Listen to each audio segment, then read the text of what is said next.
तो स्टूडेंट्स अब हम क्वेश्चन करने वाले हैं हमारे illustration number 12। Illustration 1 to 11 already we have covered in our previous session, ठीक है। जिसने नहीं देखा था डिस्क्रिप्शन बॉक्स में लिंक है।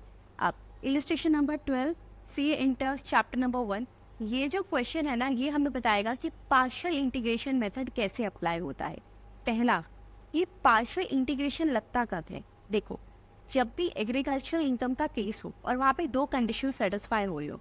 द फर्स्ट कंडीशन इज कि जो एग्रीकल्चरल इनकम है वो 5,000 रुपये से ज़्यादा है, यानी पूरे साल की मिला के it is above 5,000 rupees per annum.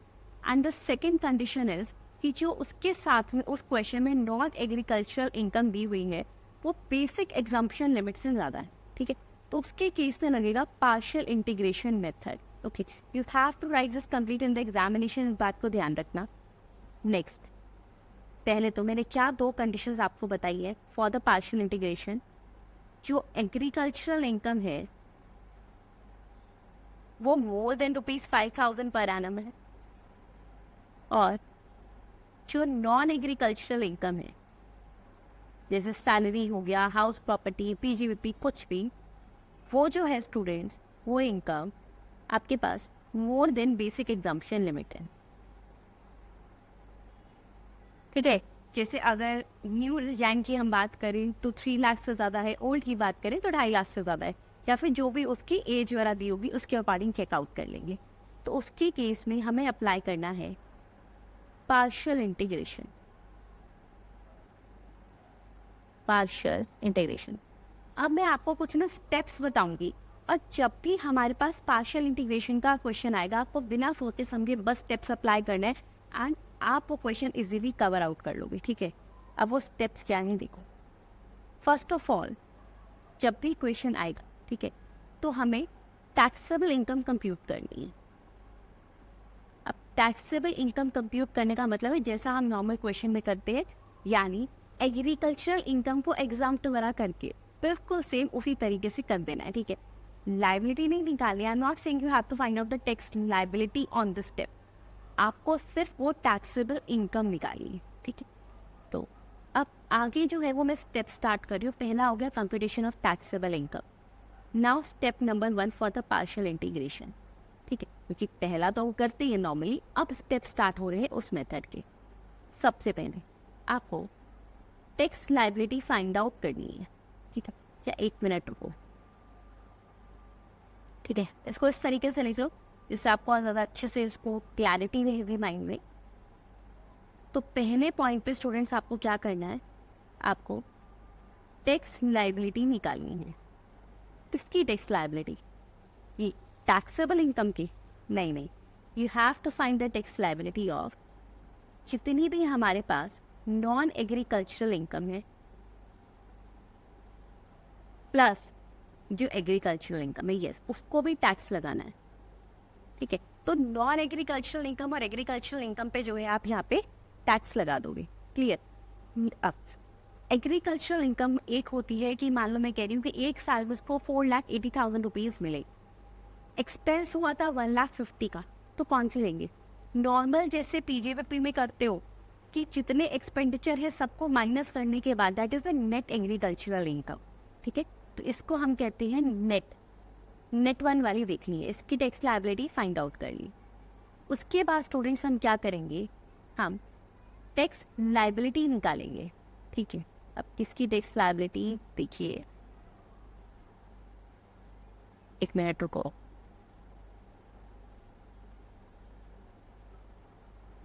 बस इसको इधर कर लो जिससे आपको स्क्रीन विजिबल रहे, ठीक है। सेकेंड स्टेप पे हम टैक्स लायबिलिटी निकालेंगे।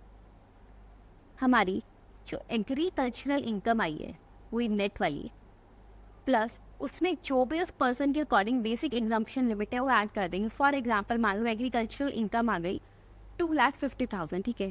Basic exemption limit under the new tax regimes कितनी है?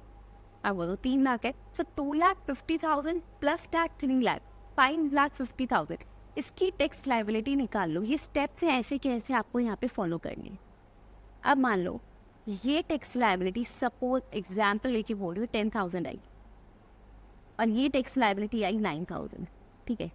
तो स्टेप 3 पे आपको क्या करना है, स्टेप 3 पे आपको ऊपर वाली दोनों टैक्स लायबिलिटीज का डिफरेंस लेना है, यानी यहाँ आपको करना है 10,000 माइनस 9,000 इज इक्वल्स टू 1,000।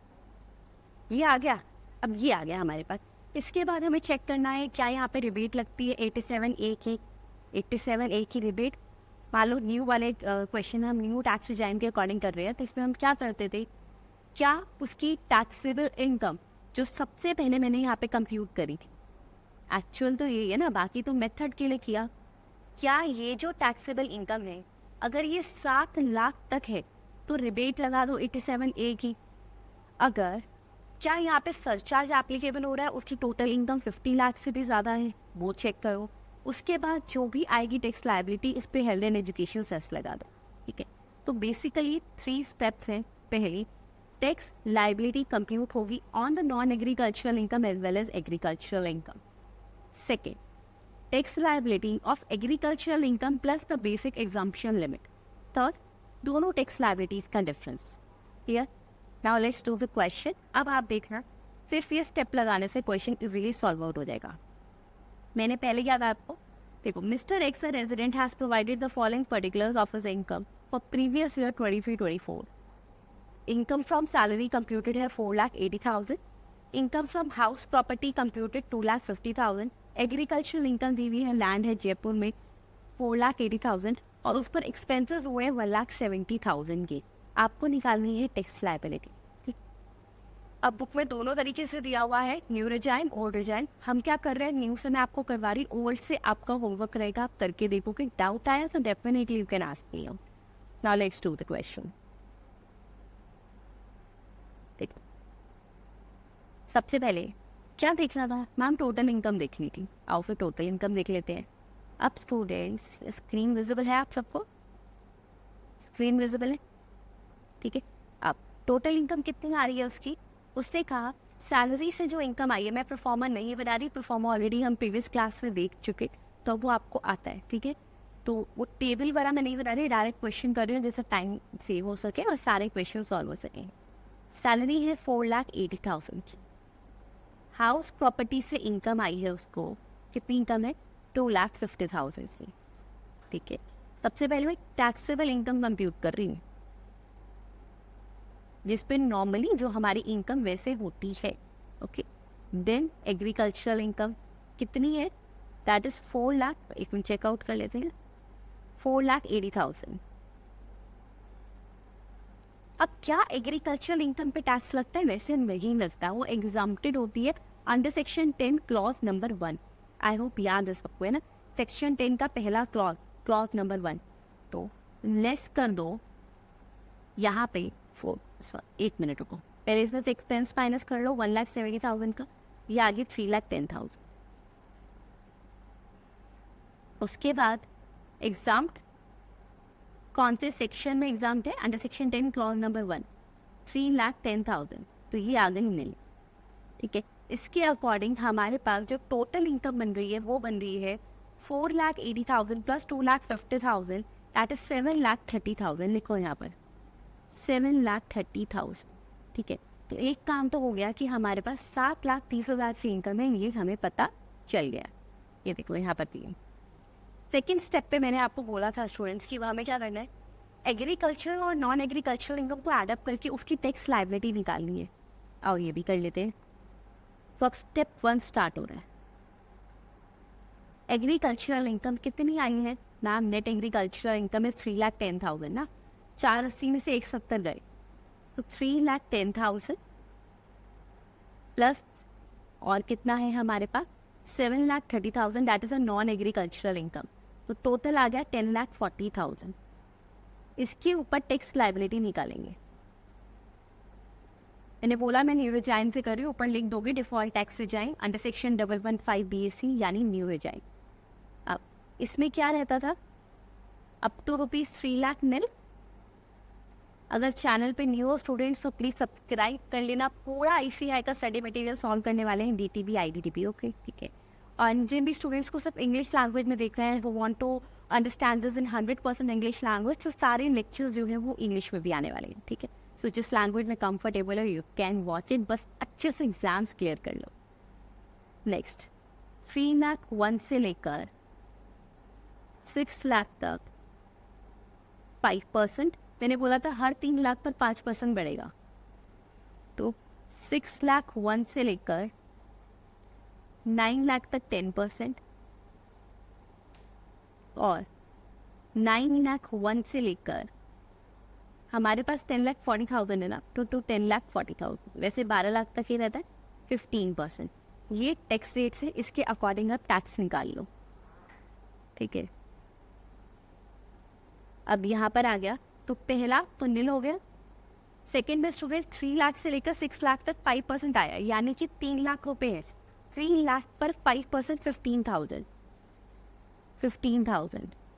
फिर 6 to 9 अगेन 3 लाख है, 3 लाख पे 10% 30,000। फिर आता है 9 लाख से 10,40,000, यानी कि 1,40,000 बीच में है, इस पर 15%, it means 21,000। Total tax liability देख लो, 15,000 प्लस 30,000 प्लस 21,000, 66,000। क्या यहाँ पर health and education cess add करना है? नहीं, यहाँ पे सिर्फ और सिर्फ इतना ही निकालना है, 66,000। हेल्थ एंड एजुकेशन सेस वाले लास्ट स्टेप पे देखेंगे कि कितना लगना है, रिबेट है, क्या है, अभी सिर्फ इतना। देन स्टेप नंबर 2, अब स्टेप 2 पे हमें क्या करना है स्टूडेंट? स्टेप 2 पे हमें टैक्स लायबिलिटी निकालनी है किस अमाउंट की? जो भी हमारे पास agricultural income plus basic exemption limit है। अब एग्रीकल्चरल इनकम है 3,10,000, बेसिक एग्जाम्पशन लिमिट है 3 लाख, ये आ गया 6,10,000, और इस पर निकाल लेते हैं। क्लियर? देखो अब अगेन वही बात हो गई, अप टू 3 लाख नील, 3 लाख से लेकर 3,01,000 से लेकर इनफैक्ट 3 लाख तक तो नील ही आ रहा है, 3,01,000 से लेकर 6 लाख तक 5%, देन 6,01,000 से लेकर 6,10,000 तक 10%। ओके, लगाओ इसको। सो 3 लाख का 5% 15,000। एक मिनट मेरे को लिखने दो, फिर मैं दिखा देती हूँ स्क्रीन। देन सी देखो 15,000 आ गया हमारे पास। उसके बाद स्टूडेंट 6,01,000 से लेकर 6,10,000, यानी कि 10,000, 10,000 का 10%,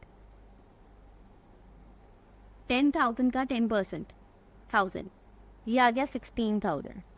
एक मिनट दिखा रही उसकी, 16,000। क्लियर? तो ये अमाउंट देख लो, 16,000 का हमारे पास अमाउंट आ गया। अब मैंने बोला था नेक्स्ट स्टेप पे क्या करेंगे, इन दोनों का डिफरेंस देख लेंगे। तो स्टेप नंबर 3, 66,000 माइनस 16,000 कितना आ गया? 50,000। यानी वो कह रहा है जी टैक्स लायबिलिटी बैठ रही है 50,000 की। अब चेक कर लो रिबेट है नहीं है ना। जो हमने फर्स्ट स्टेप पे, इनफैक्ट फर्स्ट स्टेप से भी पहले जब हमने ये चेक किया था कि हमारी टोटल इनकम कितनी है, तो वो थी 7,30,000 की। ठीक है, अब जितना भी स्टूडेंट्स हमारे पास रिबेट मिलती हैं अंडर सेक्शन 87A, वो क्या कहता है कि अप टू 7 लाख तो नील टैक्स हो जाता है, रिबेट मिल जाती है 87A की। लेकिन 7 लाख से ऊपर है, न्यू रिजाइन में ये बेनिफिट है, ओल्ड में तो है ही। ओल्ड में जितना है, अगर अप टू 5 लाख नील, उसके ऊपर जो भी ये टैक्स लग जाएगा, पूरा टैक्स लगेगा। लेकिन न्यू में उन्होंने एक बेनिफिट दिया कि मान लो इनकम 7,30,000 है, ठीक है। अब इसका मतलब कितनी इनकम बढ़ी जिसकी वजह से टैक्स लग रहा है? अगर 7 लाख होता तो टैक्स नहीं लगता, यहाँ 730 है तो लग रहा है, यानी 30,000 रुपीज़ की वजह से टैक्स लग रहा है। कितना टैक्स लग रहा है? 50,000। ओके, 30,000 की वजह से 50,000 का टैक्स लग रहा है। Do you think this is fair? नहीं ना। मतलब इनकम हुई 30,000 और एक्सपेंस आ रहा है 50,000 का। क्या ये सही है? नहीं, पैसा अनफेयर नहीं किया गवर्नमेंट ने। कहा एक काम करो, कितना एडिशनल देना पड़ रहा है इनकम के ऊपर? 50 का टैक्स देना पड़ रहा है, जबकि इनकम है 30। अपनी पॉकेट से तो ही ना दोगे, पॉकेट से कितना दे रहे हो? 20,000। तो इसकी rebate they the under section 87 है, और ये कहा जितनी इनकम है ना बस उतना दे दो, उससे ऊपर नहीं ले रहे। तो 20,000 की रिबेट, मैंने पहले भी आपको फर्स्ट लेक्चर में ये समझाया था। 20,000 की रिबेट है 87A में। अब नेक्स्ट क्या होगा स्टूडेंट्स? 50,000 में से 20,000 के रिबेट है अंडर सेक्शन 87A। पूरा लिखोगे आप प्रॉपरली फॉर्मेट में, ठीक है। मैं अभी इसको ऐसे लिख रही हूँ जिससे आपको जो हम सम है वो सारे हम फटाफट से कवर आउट कर लिए।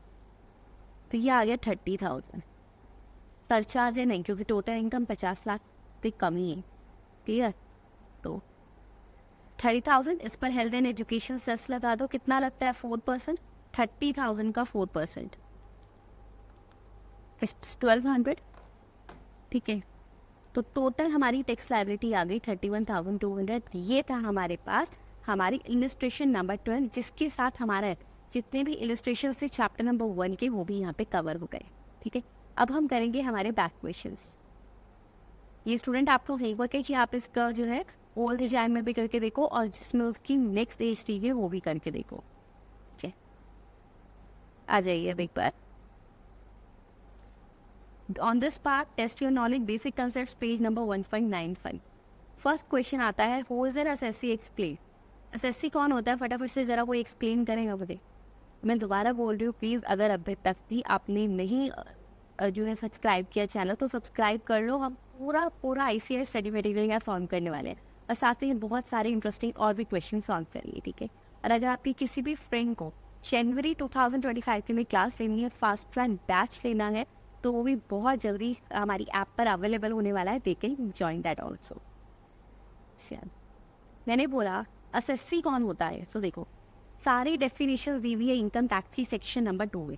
तो सेक्शन नंबर 2 का जो क्लॉज नंबर 7 है ना, वो हमें बताता है कि देखो एसएससी का मतलब होता है वो पर्सन जिसे इनकम टैक्स में किसी भी तरीके का कोई अमाउंट देना है। अमाउंट का मतलब होता है चाहे उसे टैक्स देना है, वो कोई और अदर सम देना है, for example interest, penalty, late fee, कुछ भी, ठीक है। In addition, so SSC means a person by whom any tax or any other sum of money is payable under Income Tax Act 1965। इसके अलावा in addition इस term में क्या क्या इंक्लूड है? हर वो पर्सन जिस पे कोई भी प्रोसीडिंग हो रही है एक्ट में, यानी कि उसके ऊपर कोई असेसमेंट हो रही है। अब असेसमेंट कैसी?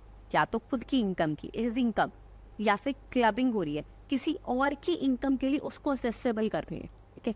So first his income, second the income of any other person in respect of which he is accessible, third अपना लॉस, पहली अपनी इनकम या दूसरे की इनकम जो खुद पे लगेगी, अपना लॉस या दूसरे का लॉस जिसके लिए वो असेसेबल होगा। देन अगर उस पर कोई भी रिफंड आना है खुद की वजह से या उसी दूसरे पर्सन की वजह से, तो वो यहाँ पर बन गया एसएससी। फिर और एसएससी किसे कहेंगे? टू कुछ केसेस में मैंने आपको बताया था कि वो एसएससी नहीं है, बट जब हमने लेटर ऑन चैप्टर्स किए थे, that person is deemed to be an SSC, उसको मान रहे हैं एसएससी, उस पर कोई प्रोसीडिंग हो रही है तो वो भी एसएससी है, ठीक है। कोई person who is deemed to be an SSC in default, मान रहा है कि गलती तुम्हारी है, तो deemed to be an SSC in default, इस कोई प्रोसीडिंग है, तो उसके केस में भी स्टूडेंट्स हम क्या करेंगे? उसे एसएससी कहेंगे, ठीक है। सो ये 3 पॉइंट्स यहाँ पर आते हैं। Next question, question number 2, state any 4 instances where the income of the previous year is assessable in the previous year itself instead of the assessment year। उसने कहा कोई भी ऐसे 4 पॉइंट्स बता दो, ठीक है, जहाँ पर नॉर्मली क्या होता है, जनरल रूल होता है प्रीवियस ईयर की इनकम को असेसमेंट ईयर में टैक्स लगाते हैं, ठीक है। वो कह रहे हैं इस केस में ना प्रीवियस ईयर की इनकम को प्रीवियस ईयर में ही टैक्स लगेगा। क्या ऐसी कोई एक्सेप्शन है? ये तो 4 नहीं, तो अभी लिख देते। अब पहला मैं आपको समझा देती हूँ। पहली एक्सेप्शन क्या है student? It is related to non resident person, ठीक है। हमने क्लास में बहुत अच्छे से ये सब कुछ ऑलरेडी कवर किया हुआ है। This is for the September examination की हम फटाफट से क्वेश्चंस करने हैं। अब नॉन रेजिडेंट पर्सन को कहा, अगर आपके पास कोई शिप है, अब या तो वो खुद की है या हायर बेसिस पे ली है, यानी चार्टर्ड शिप है, ठीक है। उस शिप को लेकर उस शिप से वो क्या करता है? वो अपना बिजनेस चला रहा है। कैसा business? He carries on that ship belonging to him और चार्टर्ड शिप, ठीक है।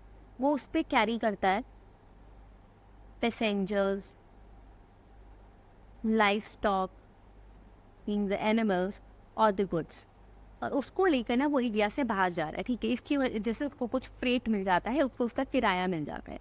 तो इनकम टैक्स ने बोला बात सुनो, जब तुम पोर्ट लीव करोगे, शिप से है ना, तो जब तुम वो किनारा छोड़ोगे, पोर्ट लीव कर रहे हो, ठीक है, इंडियन पोर्ट लीव कर रहे हो, उससे पहले या तो सेटिस्फैक्ट्री अरेंजमेंट करके जाओ कि हमारा टैक्स हमें मिल जाएगा, अदरवाइज क्या होगा कि जितना भी तुम्हारा फ्रेट है, फ्रेट पेड और पेबल जो तुम ले रहे हो, ठीक है, उसमें से हम 7.5% को इनकम मान लेंगे, यानी deem to be an income, और फिर उस इनकम पे हम टैक्स लगा रहे हैं, और वो टैक्स को पोर्ट लीव करने से पहले, इंडियन पोर्ट लीव करने से पहले वो टैक्स देना पड़ेगा। ये है फर्स्ट पॉइंट, जहाँ प्रीवियस ईयर की इनकम प्रीवियस ईयर में ही टैक्स होती है।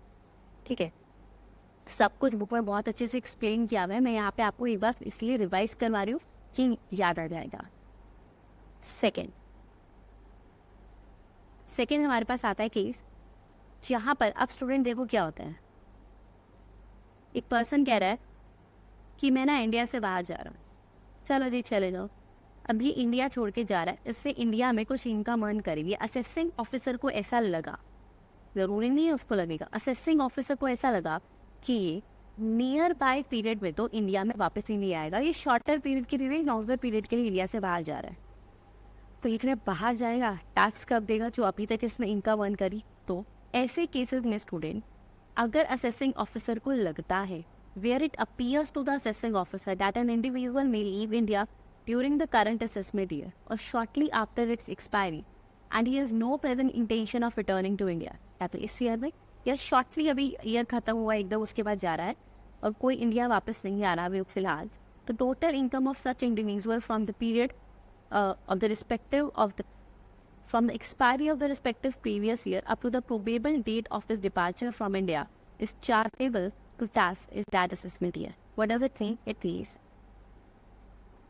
जब वो प्रीवियस ईयर ख़त्म हो रहा है, ठीक है, उसके बाद स्टूडेंट जब भी उसको लग रहा है कि हाँ इस स्टेट को चला जाएगा, ठीक है, सपोज मान लो लग रहा है 15 दिन में 20 दिन में चला जाएगा, तो उस पीरियड का टैक्स भी जो है वो 10-15 दिन यानी नेक्स्ट प्रीवियस ईयर स्टार्ट हो गया, उसका टैक्स उसको इसी साल में देकर बाहर जाना होगा।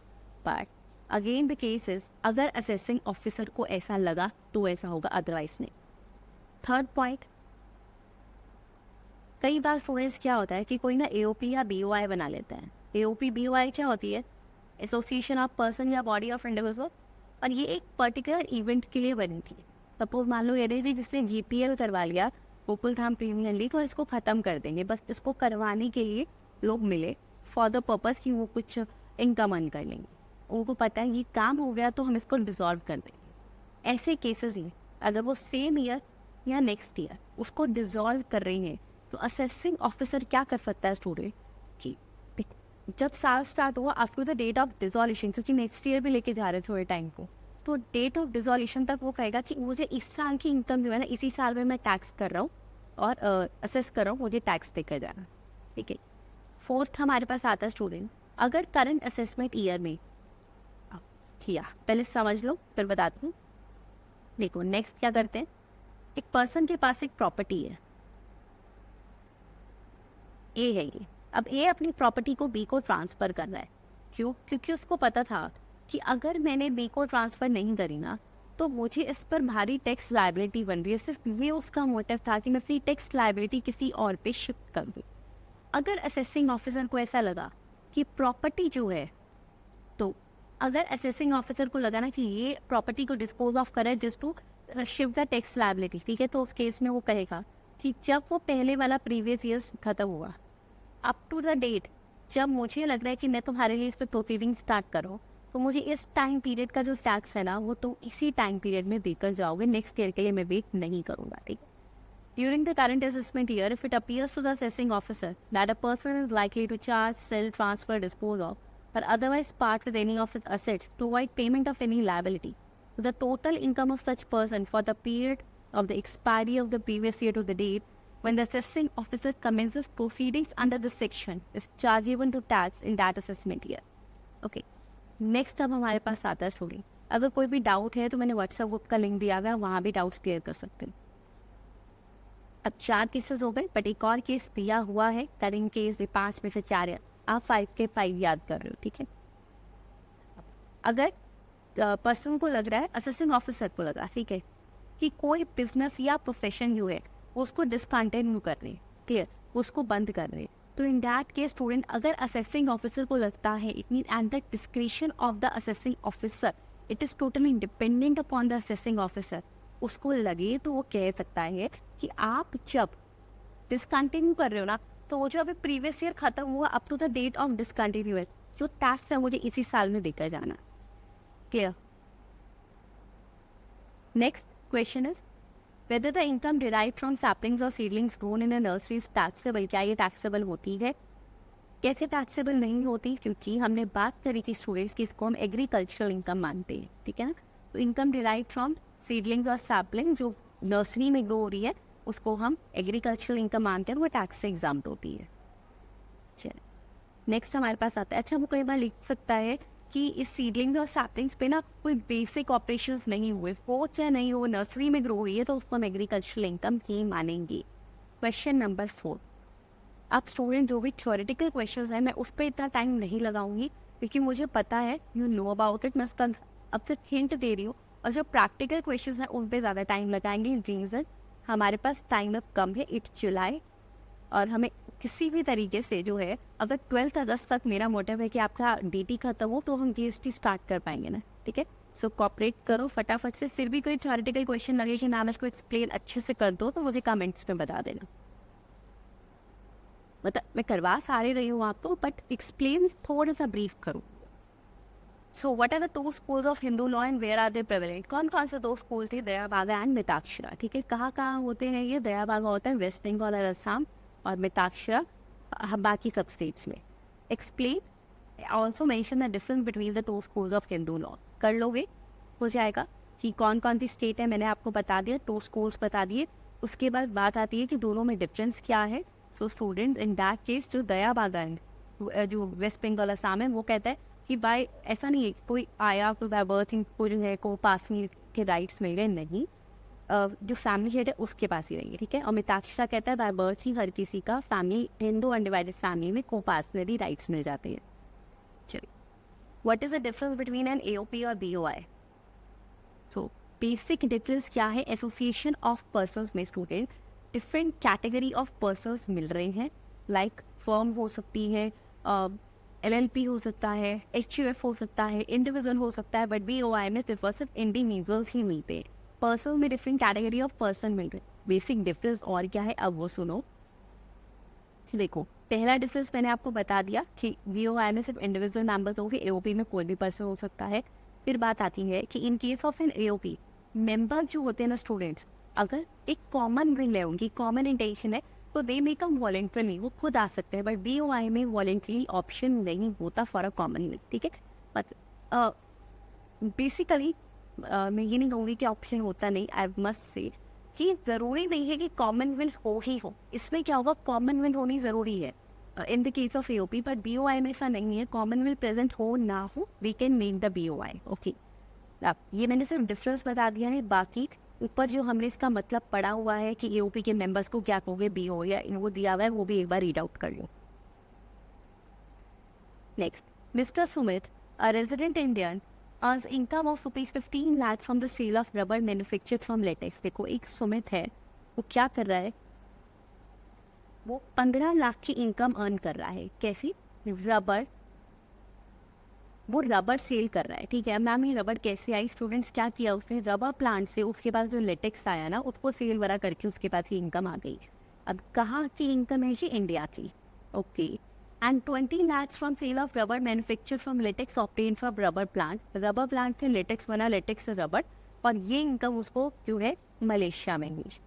अब असेसमेंट ईयर 24-25 में उसकी बिजनेस इनकम क्या रहेगी, अज्यूमिंग उसके पास कोई और इनकम नहीं है। यहाँ पे बेसिकली बात आ रही है एक इनकम। हाँ, रबड़ के केस में you have told in the previous session, that is the lecture number 1, कि 65:35 का रेशियो है, करेक्ट। लेकिन वो रेशियो कहाँ के लिए बताया था स्टूडेंट?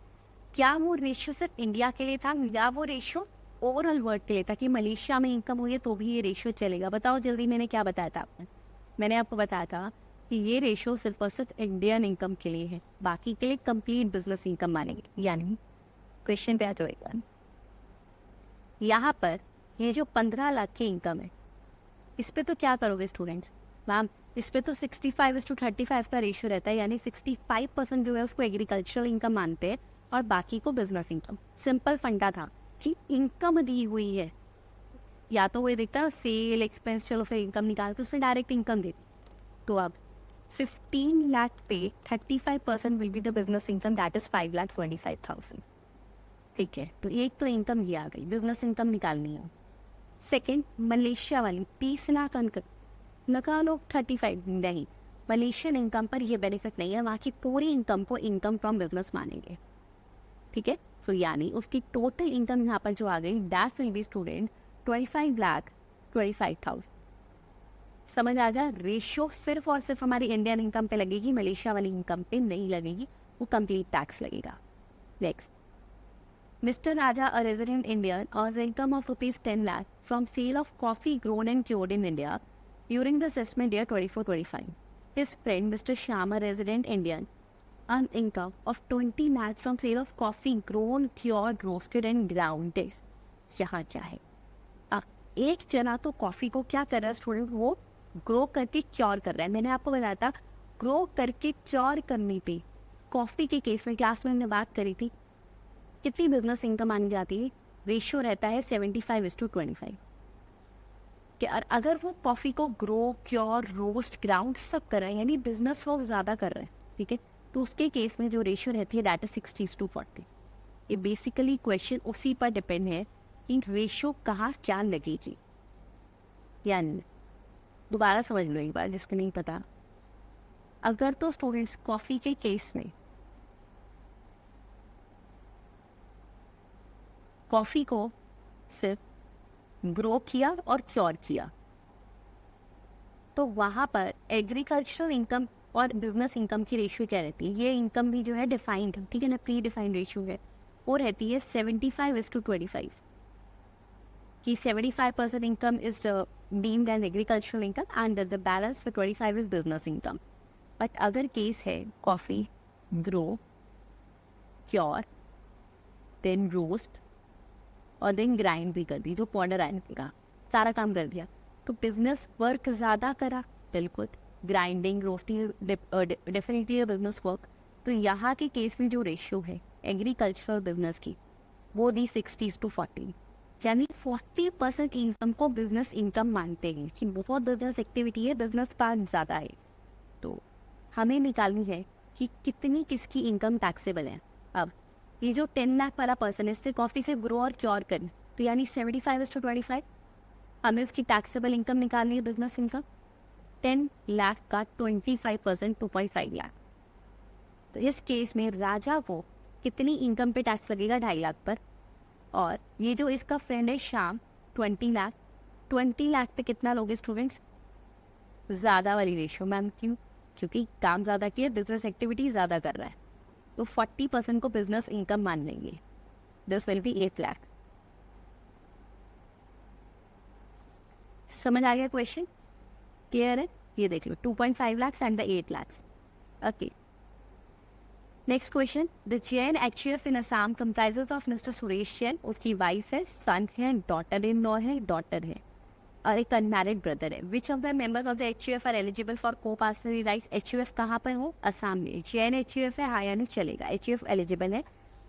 उसके बाद असम यानी दयाबाद, और दयाबादा भी कहते हैं चांद भी उसकी wife, daughter, daughter in law, son, ये सब HUF का पार्ट बनेंगे, नहीं बनेंगे till the member is elect, ठीक है। तो उसके केस में स्टूडेंट सिर्फ और सिर्फ वो खुद यानी मिस्टर सुरेश जैन और उसका brother Pritam Jain, they both have the coparcenary rights, और किसी के पास राइट नहीं रहेगा। Question number 9, compute the tax liability under default tax regime of mister Kashyap, age 35, total income है 51,75,000। ऐसा क्वेश्चन ऑलरेडी मैंने कल की क्लास में करवा दिया था आपको, तो होमवर्क है। क्या क्वेश्चन है, जिसने कल की क्लास नहीं देखी अगेन से डिस्क्रिप्शन में लिंक देख लो, सरचार्ज का क्वेश्चन है, स्टूडेंट्स करके देखे ना, and it's basically about the marginal relief also. अब 51,75,000 है, तो वी हैव टू कंपेयर की सरचार्ज लग के कितना टैक्स बन रहा है, अगर इनकम से ज़्यादा टैक्स है तो मार्जिनल रिलीफ, ठीक है, किया था ऐसा क्वेश्चन, तो एक करके देखेंगे। Next, Mister Agarwal aged 40 years and a resident in India has a total income of 6,50 lakh comprising LTCG tax। यहाँ से एक बात पता चलेगी दोस्तों, वो क्या, कितना टैक्स देना पड़ता है। अभी आप देखोगे 6.5 करोड़ की इनकम है, उसको मोर देन 2 करोड़ जो है वो टैक्स देना पड़ेगा, कहते वो भी बताऊंगी। उसके पास LTCG है, टैक्सेबल अंडर सेक्शन 112, कितना रेट होता है 112 पे 20%, क्लियर। कितनी इनकम है 55 लाख LTCG है, यानी इस 55 लाख पर फ्लैट 20% का टैक्स रेट लगेगा। STCG अंडर सेक्शन 111A है तो इस पर भी फ्लैट रेट है 15%, कितना है 65 लाख। देन अदर इनकम बची 5 crore 30 lakh. Okay, compute the tax liability for assessment year 24-25 under the default tax regime and optional tax regime. दोनों से निकालना है, पेपर में दे देगा किससे, डिफॉल्ट यानी न्यू वन, मैं न्यू वन से करवा रही, ओल्ड से निकाल लेना, क्लियर। चलिए सो करते हैं इस क्वेश्चन को, आ जाओ एक बार क्वेश्चन नंबर 10 पर। देखो सबसे पहले स्टूडेंट्स मैंने आपको बोल दिया, ये लिख लोगे कंप्यूटेशन ऑफ टैक्स लायबिलिटी वाला। 55 लाख पे 20% का टैक्स क्यों लगा, because it is LTCG under section 112। 65 lakh मैंने बताया था short term capital gain 111A वाला पे 15% लग गया, तो 55 लाख का 20% देखोगे इट्स 11 लाख। क्वेश्चन करा दो, चलो आ जाओ फिर। तो सबसे पहले तो था स्टूडेंट्स 55 लाख पे 20%, कैलकुलेटर्स निकाल लो। 55 लाख का 20% इट्स 11 लाख रुपीस, ठीक है। फिर STCG वाला केस आ गया, 65 लाख, कितना टैक्स लगना था 15%। STCG अंडर सेक्शन 111A, दूसरा होता तो स्लैब रेट लग जाती 9,75,000। तो ये टैक्स लाइबिलिटी आ गई यहाँ तक पे स्पेशल रेट्स पर 20,75,000। नेक्स्ट अब निकालते हैं उसकी अदर इनकम कितनी थी 5 करोड़ 30 लाख, 5 करोड़ 30 लाख, क्लियर। आइए ये देखते हैं, यहाँ पे लग जाएगा न्यू रिजाइम है तो टैक्स रेट कितना है। सबसे पहले तो अप टू ₹3 लाख कुछ टैक्स लगता है क्या, नहीं, सो दैट इज नहीं। देन 3 लाख 1 से लेकर 6 लाख तक की इनकम पर 5%, यानी 3 लाख पे 5% 15,000। देन 6 लाख 1 से लेकर 9 लाख तक पे कितना रेट था, 3 लाख बढ़ने पे 5% का इंक्रीमेंट, ठीक है, तो 10% यानी 30,000 रुपये आ गया, समझ रहे ना। 3 लाख का 10%। देन 9 लाख 1 से लेकर 12 लाख तक पे रेट शेल बी 15%, कितना आ गया स्टूडेंट, तो 3 लाख पे 15% 45,000। 12 लाख 1 से लेकर 15 लाख पर कितना रेट था 20%, ठीक है। तो यानी 12 लाख 1 से 15 लाख 3 लाख पे 20% 60,000। देन अबव 15 कितना रहता है 30%। अब अबव 15 कितना है 5 करोड़ 30 लाख में से 15 लाख चला गया, यानी 5 करोड़ 15 लाख, ठीक है। 5 करोड़ 15 लाख कितना रेट है 30%। फिर बात आती है कि 15 लाख से ऊपर का 30% है ना। अब हमारे पास कितना रह गया, टोटल हमारे पास है 5 करोड़ 5.3 CR, 5 करोड़ 30 लाख ना। 5 करोड़ 30 लाख में से 15 लाख निकाल दो, उस पर हो गया, तो बचा 5 करोड़ 15 लाख। निकालो स्टूडेंट्स, 5 करोड़ 15 लाख का 30% इट्स 1 करोड़ 54 लाख 50,000, इतना टैक्स बनता है। यस देखो 1 करोड़ 54 लाख 50,000 टोटल निकाल लें।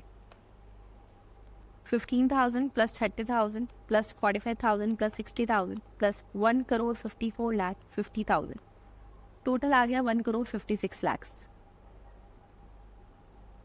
1 करोड़ 56 लाख और ये टैक्स हमारे पास आया है ऑन द अदर इनकम वाला पार्ट, ठीक है।